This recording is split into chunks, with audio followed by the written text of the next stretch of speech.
What's up, boys? Welcome back to another video. Today we're doing a special video.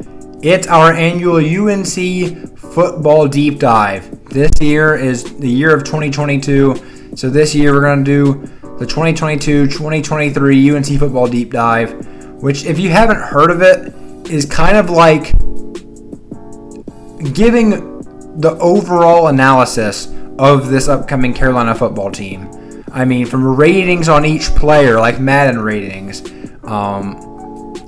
just talking about how every player is going to impact, the depth, the starters, how I feel each player will impact the team, who we lost last year, who's coming in new this year that could play an impact. Basically anything you could want in a UNC football video is right here, so stay tuned. Thank you guys so much for all of your support lately and throughout my YouTube career. I really appreciate it. So with that said, let's get right into it with our first category of the video being the key departures and additions. As you can see, this is a loaded screen because Carolina had quite a bit of meaningful turnover in the past off-season, I should say. Starting with the key departures, obviously, you go no further than Sam Howell, starting quarterback for the past 3 years. He's moved on. He was a fifth-round pick by the Washington Commanders this past year, and he's looking great for the Washington Commanders. So right now, he is the biggest loss by far on this team. And then you talk about Ty Chandler at running back, your starting running back as well, also gone. He was drafted in the 6th round or something. He was drafted in like that area by the Minnesota Vikings, so he's with them now along with Chad Surratt and Miles Dorn. So that's a pretty fun Tar Heel team there.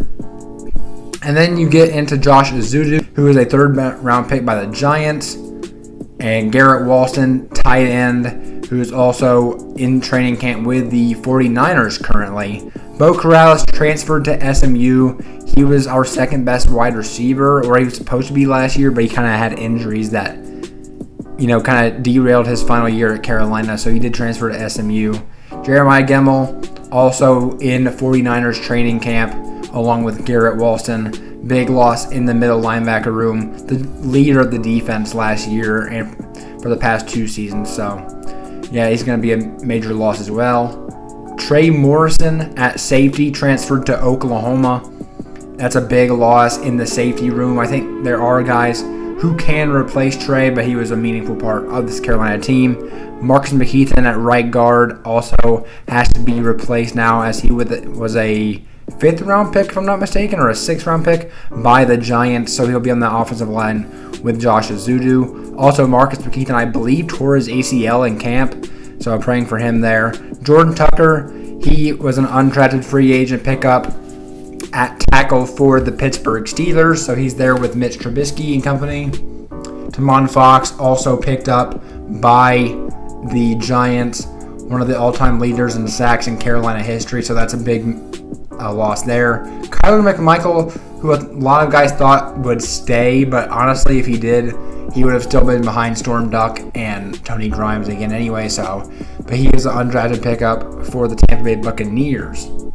And finally, Tyrone Hopper transferred to Missouri. So that's going to wrap it up for the key departures. Now let's get into the key additions, mainly freshmen and transfers here. So starting off, I listed Travis Shaw, the highest ranked recruit according to most websites for this class. 5-star defensive lineman from Grimsley in North Carolina and Greensboro, my hometown. And then Zach Rice, 5-star on the offensive line. So that's big time there, the way our offensive line's been playing lately. Love to have Zach Rice. That's a huge addition. And then you get a duo of running backs I'm going to combine together. George Pettaway and Marion Hampton, who we'll get into the running back room in a little bit. But boy, those two have potential, and they could be on the field right away. I would not be shocked by that whatsoever. Continuing with the freshman theme, Andre Green Jr., high 4-star recruit from Virginia, and he's a big, tall wide receiver that's really physical. Also, is going to have opportunity to get in the field right away. We'll get into the receiver room later as well. And then Sebastian Cheeks at linebacker. He's going to be important for him to develop, especially with the lack of depth there is currently at the linebacker room. If Sebastian Cheeks can step up and be good, that would really help us out in that category. And finally, the final freshman I'm going to mention here is Conor Harrell, quarterback from Alabaster, Alabama. I'm so high on Conor Harrell, man. Conor Harrell. He, I think, was the most underrated player in the 2022 class for Carolina, in my opinion. I have a whole video on him, the UNC Recruit Review Series. Go check that out if you haven't already. But I love Conor Harrell. I think he can, maybe not at Carolina, but he'll be a fantastic quarterback somewhere. You know how quarterbacks transfer and things. But anyways, that is going to be it for the freshmen in the key additions. Now we're going to get into the transfer. Starting it out with Noah Taylor, more than likely the starting jack for this upcoming season. He's the guy I've heard in pressers say he wants to be a 10-sack guy. Transferring from Virginia, I mean, he could be huge for this new Gene Chizik defense, who I honestly should have included in the key additions. Gene Chizik, absolutely massive. Corey Gaynor on the offensive line. Looks like he's going to be our starting center for this upcoming season, which is, again, much needed help, although I do like Brian Anderson.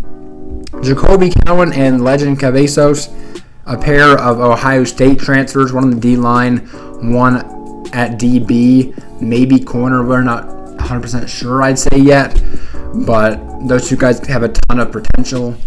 And finally, Spencer Rowland on the offensive line could be starting at right tackle, potentially, so we'll see how that goes as well. But that's going to wrap up the key departures and additions. So let's move on to the next screen, which is going to talk about quarterbacks. And as you can see, the breakdown here, I just love this format. Also, I forgot to mention, that franchise guy on YouTube, make sure to go subscribe to his content, his channel, and like all his content and stuff like that, because he is the inspiration for this series and the kind of format in general, I guess you could say. I'm a big fan of his. I'll leave his link down in the description below so you guys can check him out. Big time NFL YouTuber, college, NFL draft, that kind of stuff. But anyways, here I do have QB1 as being Drake May, the former 5-star Alabama commit, the legacy Luke May. His dad played quarterback, Mark May, at Carolina as well. And I just think he has that slight bit advantage of upside at the moment over Jacoby Criswell. I think it's really close as who you could argue is better currently. But I think Drake May is the guy that they are going to end up going with. I have him at an 87 overall in this format here. Meaning the backup is going to be, in my opinion, Jacoby Criswell.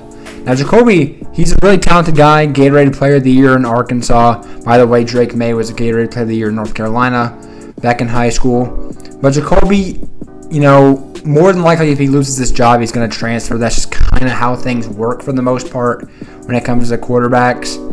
But I think he's really talented. He can obviously go to a Power 5 school and be good somewhere. But unfortunately, I don't know if it's going to be here at Carolina. And finally, at quarterback 3, I'm going to go Conor Harrell. Just like the other two, he can make every throw in the field that you want him to. I have him at a 77 grade. And Jacoby Criswell at 86. But Conor can make every throw. He's athletic as well, can scramble, maneuver the pocket. He's just obviously not ready yet, but all the potential in the world for Conor Harrell. I just love this quarterback room. I think we're fine. We did lose Sam Howell, which obviously does hurt, but I think in the long run, we'll be just fine with these group of quarterbacks. Moving on to the running back room here, you'll notice a couple of injury issues. Well, just one on this screen. But British Brooks is unfortunately out for the season. Man, you just hate it for him, man. I'm praying for British Brooks. He is injured, out for the year. I did project him as the starting running back, although I didn't think. I went to the spring game, which is also a video you guys can check out. I did not the spring game, the open practice vlog. And let me tell you, these running backs, I mean, they are tight. There's not one clear guy I think you could point out for this team. I mean, they're all really, really talented, but all quite unproven as well. And I wouldn't be surprised any combination of these three guys are on the field going on into the season. But British Brooks, I did have him at 81 overall, but unfortunately he is out for the season. I'm sure the NCAA will give him another year to come back if he would like to. And so with that said, I guess I'm going with DJ Jones at running back 1. So I do have him a 79 grade in this format. I like his elusiveness.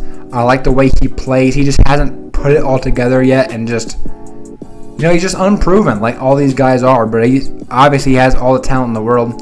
Caleb Hood, a guy who played a lot early last year as a true freshman, kind of as the power back type of guy to go alongside Ty Chandler. I think he's obviously going to get a chance to play here. It's hard to judge how much or how little he may play, but I do like Caleb Hood a lot. Elijah Green, a guy who's been in the program for quite a while now, hasn't yet to play much at all, but played in a Georgia high school offense that ran the ball constantly, did not pass very much at all in their former system. So that's something he's going to get used to, the pass protection, the catching the ball out of the backfield. So he's got a little bit to work on, but he was a 3-time state champ, I believe, in the state of Georgia, which is really impressive. One of the all-time achieving running backs there. And, of course, the two freshmen, George Pettaway and Marion Hampton, who are just oozing talent. I mean, people have made the comparison many a time to Michael Carter and Javonte Williams, that pairing. But, I mean, I see it. I see everything that they're comparing him to.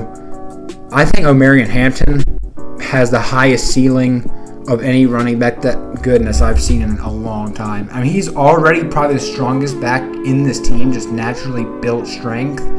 And he's got a next gear to his speed as well. I mean, he is not slow. He is not just a power back. I mean, I'm really impressed with all these guys. Same thing with George Pettaway. Extreme speed and agility with him. But yeah, I like this running back room. It's just who is going to prove themselves this upcoming year for UNC. Moving into the receiving game.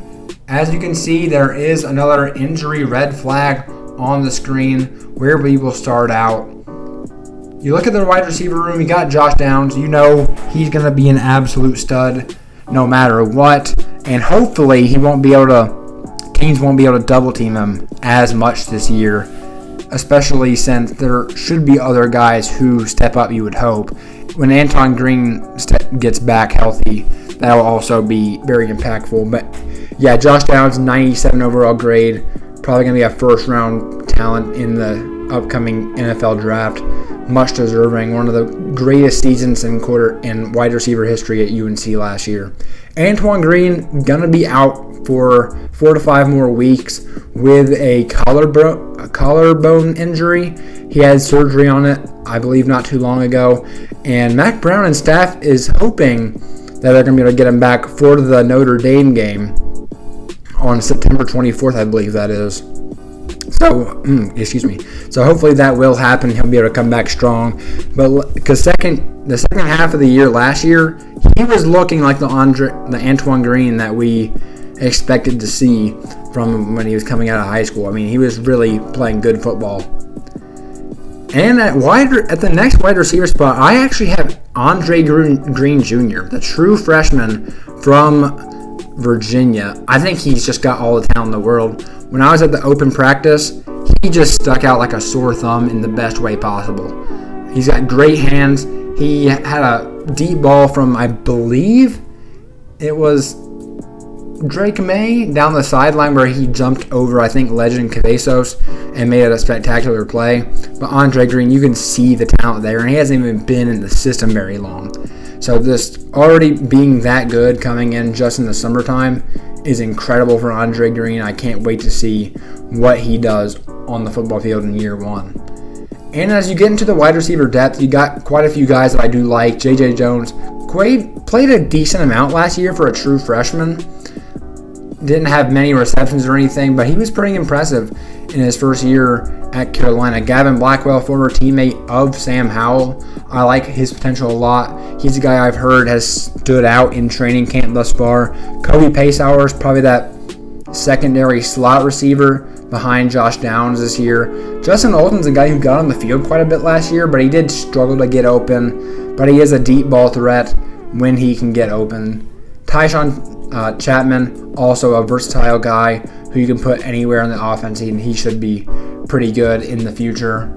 And I wanted to give a little bit of a shout out to Jeffrey Saturday, man. I thought Jeffrey Saturday showed a lot in the open practice. Obviously, I'm not sure if he's going to play ever. Maybe in some garbage time, I guess if you want to call it that. But Jeffrey Saturday actually did kind of impress me, I'm not going to lie. So I wanted to include him on here just to give him a little bit of respect. At the tight end room, I've heard Mac Brown and all these websites, like your Tar Heel Illustrated, your Inside Carolinas, all those guys, they're saying the tight end room is in better shape than any room on the team this year. And I can see why. Bryson Nesbitt has been the guy circulating in breakout talks. I gave him an 83 grade. Josh Downs actually compared him to Kyle Pitts, so that'll be interesting if that comes to fruition.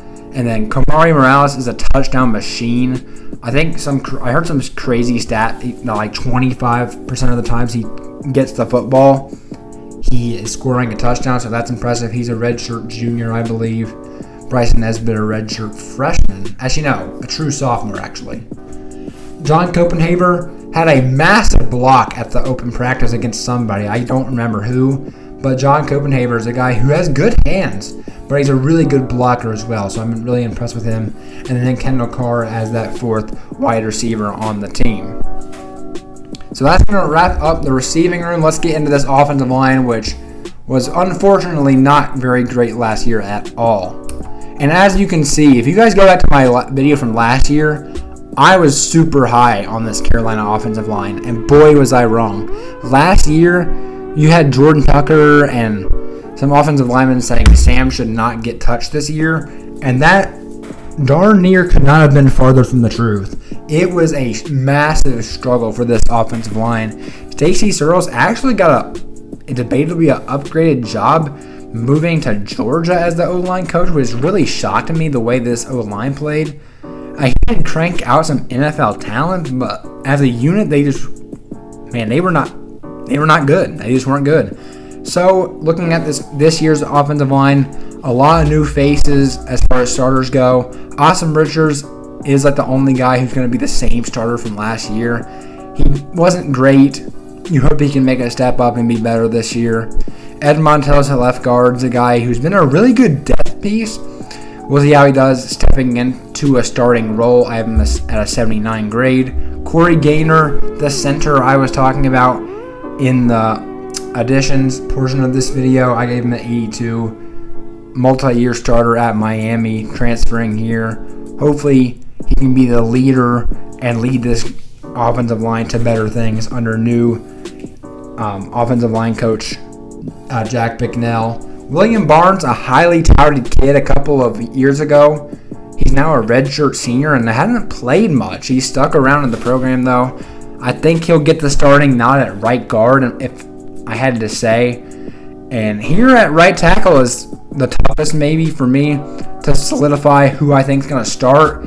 It's Spencer Rowland or Zach Rice, and I just got to give the edge to Zach Rice, man. I've heard word that Spencer Rowland's having to adjust more to the speed than even Zach Rice is, but I do also know Zach had a minor injury this past week, I believe, but I don't think it's anything serious where he's going to miss time or anything, so I don't have the medical red flag on there. But yeah, man, I think they're obviously both going to get a lot of reps, but I just put Zach Rice up there. I gave him the same overall grade, but you know, Zach Rice, the upside is through the roof with him. True freshman there.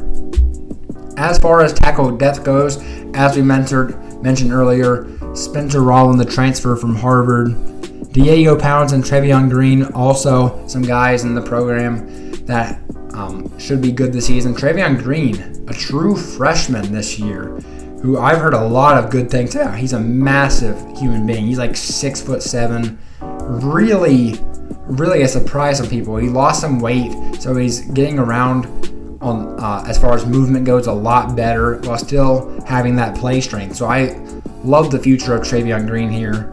Guard Caden Baker and Jonathan Adorno, And at center, I do have the backup as being Brian Anderson. But as you notice, I have him at the same grade. I think Brian Anderson actually wasn't bad last year. He wasn't the main reason that offensive line was terrible. So I think it's really good center depth to have. And obviously, he'll play quite a bit on the offensive line. So that will wrap up the offensive portion of this video. Going now to the defense, where the defensive line is potentially the highest upside group on the team. There are some absolute dogs on this defensive front here. Starting, we have defensive end, nose tackle, and D tackle. Obviously, those are all fluctuating in different ways with Gene Chizik's defense, but this is a more simplistic style. So I do have Des Evans at the starting defensive end here, and he has immense potential. He's a guy who played in the hybrid role the past couple of seasons. He's now a true junior, and I think this new scheme is going to help him out a lot, being able to really have his hand in the dirt and be a true pass rusher like he was born to be. And so I have really high expectations for him. A former 5-star recruit on some websites, so I do like Des Evans. Nose tackle is a guy who a lot of people really starting to sleep on. Ray Vahasek has been injured for a lot of the off-season process, so therefore they haven't been able to truly give him as much attention as they probably should. Former JUCO transfer, now in his final year at Carolina, and I think he's going to be really good, man. I liked what he did last year, and I think this year could only be better with the new scheme. Myles Murphy, future NFL guy, in extreme upside at the 3 technique spot. People talk about Clemson's Myles Murphy. This Myles Murphy is darn near just as good. Absolute playmaker on the defensive line. Let's get into this defensive line depth. Starting at D end, we have Jahvaree Ritzie, who is very much capable of being a starter. He's going to play a ton of snaps for this team. I have him at an 83 grade. And I threw him here. I heard he could play some 3 tech behind Myles Murphy as well. But, I just put him there because he's so versatile. Jahvaree Ritzie is so quick, extraordinarily quick. Kamen Rucker, undersized defensive end, but that he has shown that doesn't necessarily matter for him. He's been a dog since he's been at Carolina. As a former 2-star recruit or something, 3-star maybe, Kamen Rucker, he's got that dog in him for sure. And Jacoby Cowan, the transfer from Ohio State, there at a 76 grade. D tackle depth, starting with Kevin Hester, the former basketball player who got offers from college teams before he played much of any high school football. He was such a raw prospect coming in, and he's still fairly raw to be honest with you, but the potential is just massive. He's an incredible athlete. So Kevin Hester, I do have him there. Tamari Fox and Jaleel Taylor, respectively, 79 and 78 overall grades at this spot. Again, this D tackle room and this defensive line room in general, extraordinarily deep. I like this group a lot. Keyshawn Silver, former 5-star recruit, didn't get to play much last year as a true freshman. He'll look to come in this year, getting some of those knee issues and weight issues under control. His potential is through the roof, though. Kendrick Bingley Jones, another one of those guys who has just a massive ceiling. Former high 4-star recruit out of the Charlotte area.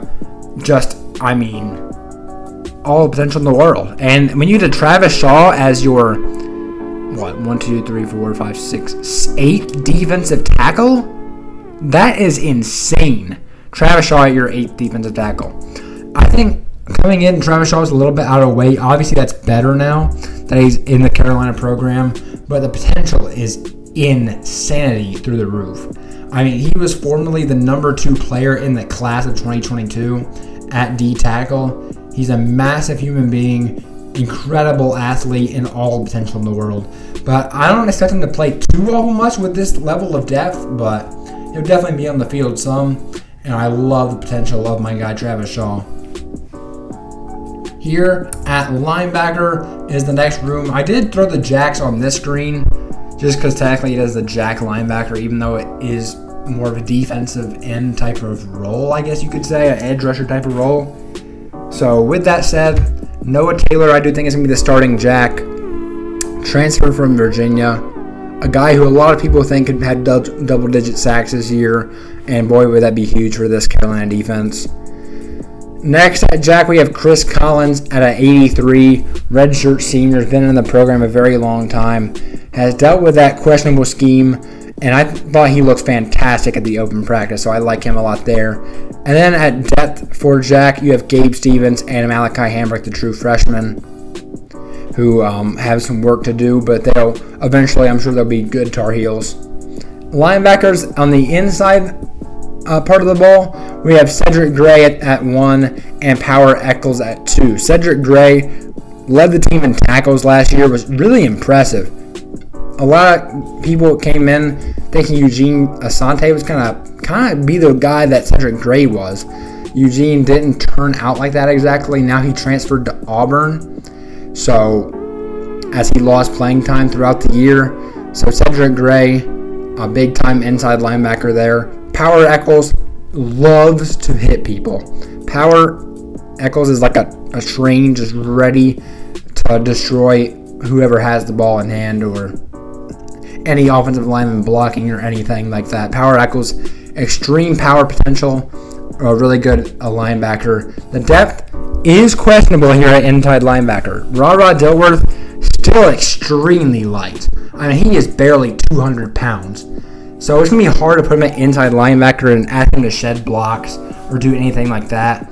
I think you can kind of have him in like a safety type of linebacker role right away, where he's covering guys and flying around the field to make open field tackles. But as far as being a true inside linebacker right now, I don't think he's ready for it. But he's got all the potential in the world, like I said, with a lot of these guys. Sebastian Cheeks and Deuce Caldwell also being true freshmen at the inside linebacker depth. And final group we're going to be talking about here is the secondary. Love this group.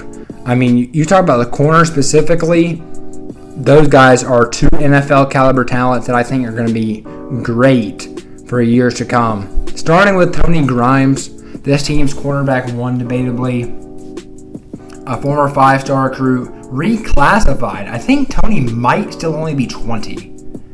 Like, he is extremely young, extremely talented, extremely fast, extremely physical. All the extremes that you can give for a cornerback prospect of Tony Grimes' caliber. I love his potential, and he's going to be this team's cornerback one. More than likely have a 93 grade on him last year. Last year's scheme didn't help him out any. He's still only given up 4 touchdowns in his career, so really love Tony Grimes. And opposite of Tony Grimes, I have Storm Duck as that next guy. Obviously a guy who's had some injury questions, but right now it looks like he's going to be on the field. As far as I know, he's going to be on the field, and he's going to be a baller because that's all he's done since he's been on the field at UNC. I also have him at a 93 grade, actually. He's a redshirt junior. As a true freshman, he came in and he balled right away. I was super impressed with him. So, yeah, love Storm Duck there. And here at the star position, the newly, I guess, founded star position, kind of a nickel type role in this defense for Gene Chizik. I have DeAndre Boykins as the starter, but to be honest with you, I don't think anyone really knows who else is in that star room. I mean, I'm serious. Like, we know DeAndre Boykins is in the star room, but who else? I legitimately could not tell you. Maybe a guy like Don Chapman, but I'm not 100% sure on that. Maybe even Jaquarius Conley, but I do like him at strong safety a lot. But yeah, DeAndre Boykins hasn't played much, but in the time he did play last year, you could see that he is a straight-up football player, so I love him there. As you get into the safety room, starting free safety this year is going to be Giovanni Biggers, in my opinion. After the loss of Trey Morrison last year, he was a starting free safety. Gio Biggers is a guy who's experienced now. Actually a fairly good tackler. Could be more consistent, but I like Gio Biggers in that realm. I think he actually could be a good leader for that secondary as well. And that strong safety, a lot of people think it's going to be Camron Kelly, but I think when healthy, Jaquarius Conley is the superior player in my opinion. I just have an absolute man crush on Jaquarius Conley as a football player. I think he's incredible. Loves to hit dudes, but it can also fly around the field and make plays. I love Jaquarius Conley. If he comes back healthy, he's going to be a huge piece for this secondary, which I do think at some point this year, obviously, he's going to come back and be a great player. Getting into the cornerback and star depth, we got Legend Cavazos. I think he'll be that third corner type of role. Maybe you put him at star. I'm not 100% sure, but he's got good upside. Day Hollins is a guy who got injured last year. Come back this year. Should be another really good depth piece at corner. I love the corner depth for this year, honestly. I think you could keep some really good, fresh guys on the field at all times. Obi Buna, a guy who's also a fairly good depth piece. Dante Balfour is a guy who was a part of my J Bear 4 last year. J Bear 4 is basically 4 guys that a lot of people wouldn't expect to play very soon, but that I thought would just be absolute studs. And Dante Balfour, man, he's looked really, really good in training camp. And Marcus Allen's a true freshman that Mac Brown has also talked really highly about. In the safety depth room, we have Camron Kelly, who could very well be a starter until Jaquarius Conley comes back, in my opinion. I gave him an 83 grade. A guy who's really inconsistent, but can make plays, really good at baiting the quarterback and getting interceptions. Don Chapman's a guy who's been all over the secondary as a Carolina player. Again, I think he could play star if they wanted to play him there, or they can rotate him in at safety, but either way, he's going to play quite a bit. So I do like him at that spot. And finally, Dontavius Nash, the redshirt freshman this year, will be finishing out that safety depth for now. Going into the final section, the J Bear 4. These are 4 guys that I think are just going to be absolute studs in the future. May not be this year, may not even be the year for that, but at some point, some underrated guys here that I think will be absolute studs in their Tar Heel careers. Starting out with Conor Harrell, obviously the quarterback commit in the class of 2022. These are actually all true freshmen, by the way. I thought this year, given how good Carolina's 2022 class was, it was hard for me to pass on these guys being the J Bear 4. Conor Harrell, we talked about him earlier, can make every throw on the field, extremely talented. Marcus Allen, a ball-hawking quarterback who's also really physical and a pretty big kid. Coming out of the Georgia area, I'm really high on him. Another Georgia kid, Will Hardy, coach's son, played safety, wide receiver, corner, linebacker, I think even some Wildcat quarterback, if I'm not mistaken, in his career. A big-time flip. We actually got him from the University of Virginia as a flip when their coach ended up retiring. So I like Will Hardy in the future here as well. And finally, Bo Atkinson, the edge rusher from Leesville Road in North Carolina. I love his potential. He reminded me when I was watching him on tape of a Bosa brother as far as the way he plays, not necessarily that kind of potential or anything, but I mean, I wouldn't be surprised. But I love what I saw from Bo Atkinson, a really well-rounded edge rusher out of North Carolina. So thank you guys for watching this video. That has been the UNC 2022 deep dive. Like this video if you haven't already. If you enjoyed, I really appreciate that. Thank you guys so much for watching. Please like, subscribe, turn on post notifications, do all of that YouTube stuff, and I will see you guys in the next one.